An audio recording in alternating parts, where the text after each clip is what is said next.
Job chapter 1. In the land of Uz there lived a man whose name was Job.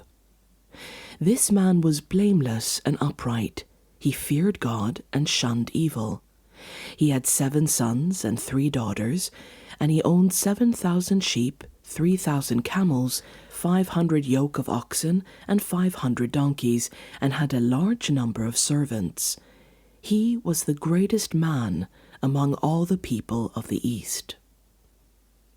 His sons used to hold feasts in their homes on their birthdays, and they would invite their 3 sisters to eat and drink with them. When a period of feasting had run its course, Job would make arrangements for them to be purified. Early in the morning he would sacrifice a burnt offering for each of them, thinking, "Perhaps my children have sinned and cursed God in their hearts." This was Job's regular custom. One day the angels came to present themselves before the Lord, and Satan also came with them.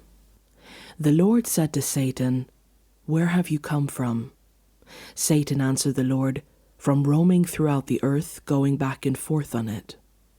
Then the Lord said to Satan, "Have you considered my servant Job?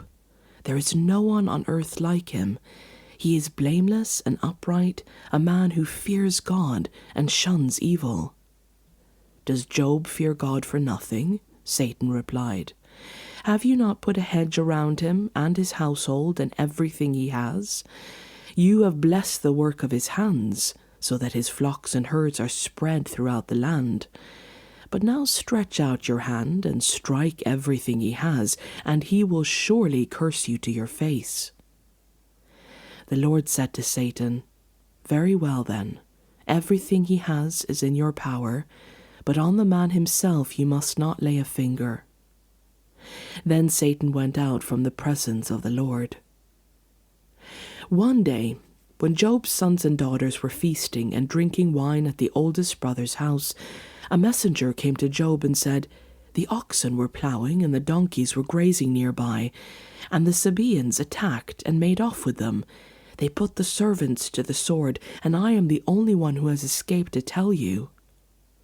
While he was speaking, another messenger came and said, "The fire of God fell from the heavens and burned up the sheep and the servants, and I am the only one who has escaped to tell you."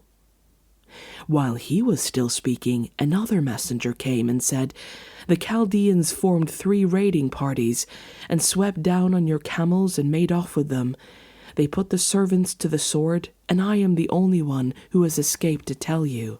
While he was still speaking, yet another messenger came and said, "Your sons and daughters were feasting and drinking wine at the older brother's house, when suddenly a mighty wind swept in from the desert and struck the 4 corners of the house.